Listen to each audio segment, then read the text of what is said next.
Welcome to the deep dive. Today, we're diving into a topic that I think touches pretty much everyone: worry. Yeah, it's a big one. You shared this really compelling YouTube video by Productive Peter.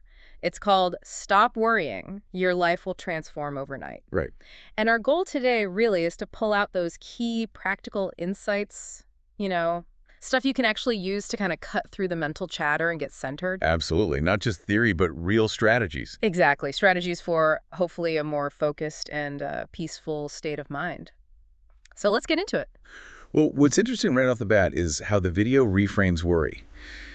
It's not presented as some like deep character flaw. Okay. It's more like an overenthusiastic part of our brain, like an internal security guard who sees danger everywhere, even when it's just, a LinkedIn notification. Huh, right. That description Peter gives worry as mental push-ups for imaginary problems that really landed with me. It's a great analogy. It just highlights how much energy we pour into these scenarios that honestly probably won't even happen. He points out that crazy inefficiency too, like spending 10 hours worrying about a 10-minute conversation. Oh, yeah. I think we can all relate to that. It just Ah. shows the sheer cognitive load we put on ourselves for hypotheticals. Mm. And that other analogy in the video, anxiety being like time travel with poor Wi-Fi. Yes. That's such a vivid It picture. really is. Trying to sort out the future with a fuzzy connection, right? Yeah. And completely missing what's actually happening now. Which brings us right to that point about the present moment. Peter really hammers this home that right now, in this actual second, things are usually manageable. The bills aren't literally attacking you. The deadline isn't physically here yet. Exactly. It's the anticipation that gets us. But he asks that really powerful question: what actually deserves our mental energy right now? And psychologically speaking, that taps into cognitive control, doesn't it? Hmm. We often can't control external stuff, but we can choose where to aim our focus. So stopping that worry machine, as he calls it, isn't about giving up. It's more about optimizing our mental resources for what's actually in front of us. Okay, that makes sense. And it leads perfectly into that first big concept he covers: the daytight compartment. Ah, That really struck me as a practical tool. This idea of living in today being like an emergency exit for your mind. it's a powerful image, that daytight compartment idea. Dale Carnegie popularized it, using the analogy of a submarine. Right, the watertight doors. Exactly. You mentally seal off yesterday's regrets and tomorrow's anxieties. The goal is to achieve perfect mental buoyancy just for today. Perfect mental buoyancy. I like that. And the strength in that is realizing life happens moment by moment, right? Each moment is usually manageable on its own. It's not this one huge, overwhelming thing. Yeah, and Peter points out how bad we are at predicting the future anyway. Terrible fortune tellers, most of us. Totally. We mess up the present worrying about a future that often turns out completely different. Like, planning next month's meals while you're burning tonight's dinner. That's a good way to put it. And the video makes that sharp point. Your future self isn't sitting in tomorrow wishing you'd worried harder today. Huh, true. They'll be dealing with whatever's happening tomorrow. Precisely. Because the present moment right now is the only time we can actually do anything. So by focusing on today, sealing that compartment, we actually free up brain power to deal with today's real stuff. It's like closing background apps on your phone. Everything runs smoother when you focus the resources. Okay, so that leads into the next bit. Control Central, the focus matrix. Ah. This feels like a really useful sorting mechanism. It really is. It's built around that fundamental split. What you can control versus what you can't. Like yelling at clouds, he says. Pointless. Exactly. It lines up perfectly with the psychological concept of locus of control. So Peter lays out this mental grid. One side, things you can control: your thoughts, actions, reactions. The internal stuff. Right. And the other side, everything else. Other people's opinions, stuff that already happened, the weather tomorrow. And the kicker is, we spend, what, like 90% of our mental energy on the stuff we can't change. That number is staggering when you think about it. It is. And think about how many worries fall into that category. Traffic, what someone else thinks about you, decisions you made years ago. Trying to steer the boat by focusing on the waves, not the rudder, as he said earlier. Yeah. The video uses that great example. Your ex posts a new picture online. Totally out of your control. Right. But your reaction to seeing it, that's 100% within your control. Okay. That distinction is key. And when you really grasp that and start shifting your energy to what you can influence, it's like this huge weight lifts. You stop trying to operate controls that aren't actually connected to anything. Okay, that makes a lot of sense. So chapter 3, time travel trouble. Yeah. This builds on that bad Wi-Fi idea. Yeah, the mental time travel messing things up. The video talks about how our brains try to solve future problems Using tools from the past. while stuck in the present. It leads to this mental motion sickness almost. Temporal confusion, Peter calls it, where we think rehearsing future disasters is somehow helpful. Right. But it rarely is. Yeah. Because every future moment, when it arrives, just becomes the present. And you'll deal with it then, with the info you have then. Exactly. Yeah. Mentally rehearsing now is often just stressful, like that analogy he used, Yeah. rehearsing for a play that might get canceled anyway. Yeah, what's the point? And the core truth he keeps coming back to. The present moment has zero future problems in it, physically. They're like unauthorized time travel cargo, as he puts it, just cluttering up the now. So grounding yourself, maybe just focusing on your breath, Yeah. that creates the space. It anchors you and allows real solutions to surface when they're actually needed. Which leads smoothly into chapter 4. The decision tree actionable versus fantasy. This sounds very practical. It's about triage, really. Sorting your worries. Can I actually do something about this, or is it just mental noise? Okay, so it's a fork in the road. If yes, take action. If no, then the work is acceptance. But he warns about that third path we often take, just endlessly circling the worry without deciding or acting, like mental tourism. Yeah, that sounds familiar. Rumination, isn't it? That's the psychological term, yeah. Repetitive, often negative, looping thoughts. You had some funny analogies here. Actionable worries are like shared Netflix passwords. Yeah, like we could use them effectively, but often don't.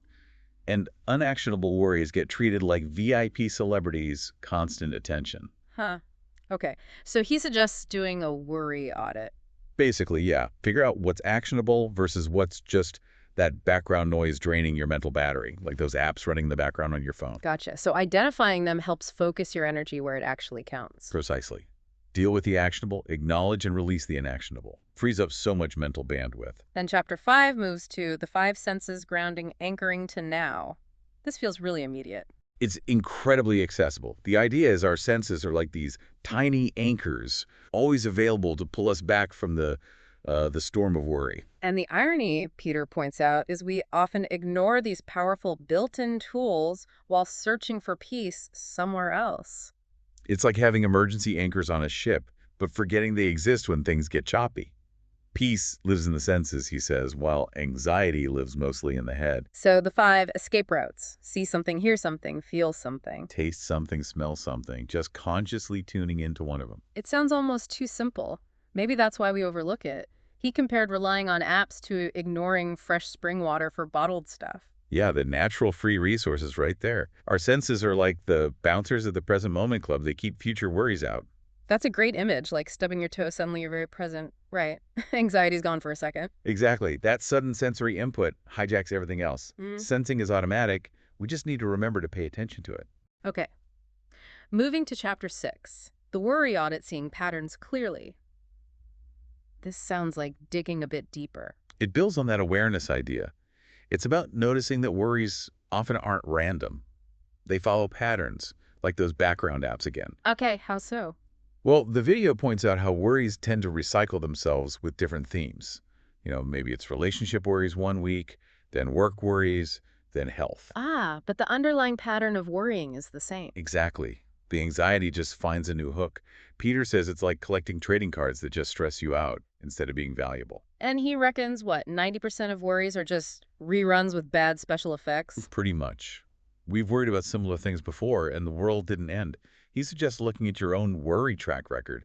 How many predicted disasters actually happened? Good point. Probably not many. And when you start seeing these patterns, worry becomes less of this big, scary, mysterious force.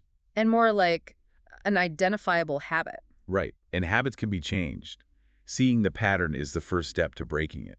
Okay, cool. Chapter 7. The perspective shift. The 5-5-5 rule. This sounds like a quick trick. It's simple, but really effective for creating mental distance. How does it work? You just ask yourself about the worry.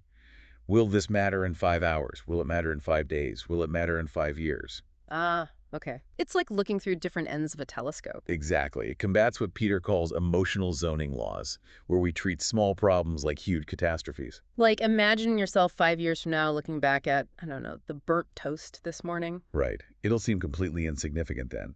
Most anxieties, he argues, have pretty short shelf lives. So the 555 rule is about sizing the worry correctly, getting the emotional investment right. That's it. Allocating energy appropriately based on actual long-term impact or lack thereof. Gotcha. Now, Chapter 8 seemed a bit counterintuitive. The worry vacation scheduled concern time. Scheduling time to worry. Yeah, sounds odd at first, but it's about setting boundaries, giving worry-specific office hours instead of letting it interrupt you 24/7. Like scheduling Netflix, he compared it to. You might find you need less than you think. Kind of. The Yeah. point is, problems get solved with focus, not just unlimited worry time. Scheduling a worry window, maybe 15, 30 minutes. Contains it, like scheduling a dentist appointment necessary but brief. Exactly. We tend to give worry this universal hall pass to barge in whenever. This technique tries to revoke that pass. He predicted the brain might resist at first, like a toddler denied candy. Yeah. But the message is, your peace is more important, worry can wait its turn. And he makes that sharp point. When a real deadline hits, the mind often stops manufacturing worries, right? True, it proves worry often just fills empty time. So scheduling it actually carves out mental space for, well, joy, creativity, connection, things other than worry. Okay, that leads nicely into Chapter 9, action over rumination, getting out of that parked car revving its engine. That's the analogy. Thinking about problems isn't the same as solving them. Action is the gear that moves you forward. Doing dissolves the worrying. Motion creates clarity. Those were key phrases. Absolutely. It's about shifting from just mentally marinating in the problem to actually, taking a step, any step. Because rumination is just scrolling that mental to-do list without doing anything. Pretty much. It keeps you stuck. But Peter highlights how even one small action, solving one tiny piece of the puzzle. Can shift your whole mental energy, like dominoes falling in reverse. Nice.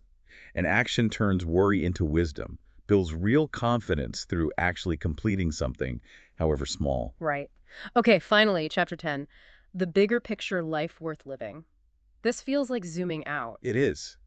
Stepping back to see worries as just pixels in a much larger picture. Noticing the beauty while dealing with the problems. We Yeah. need that zoom out feature, he says. Yeah.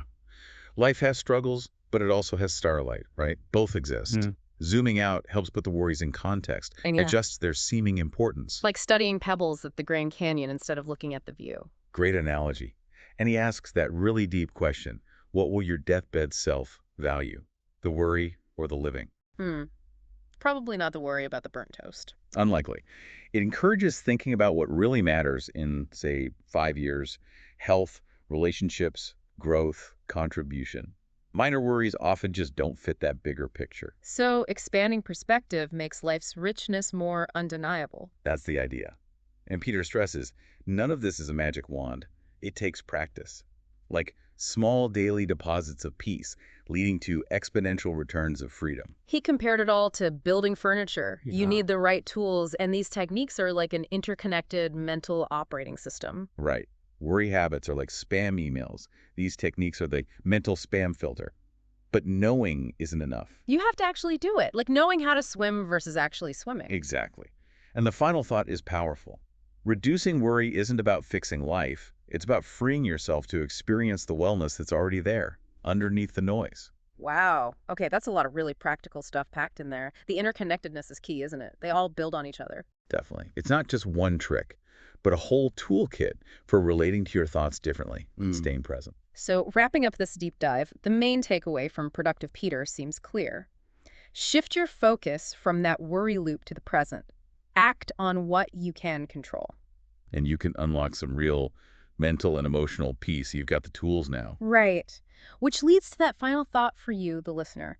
Thinking about all these techniques we discussed, day-tight compartments, the 555 rule, sensory grounding, actionable steps. What's one specific worry you have right now where you could consciously try applying just one of these ideas in the next, say, 24 hours? Just pick one. Yeah.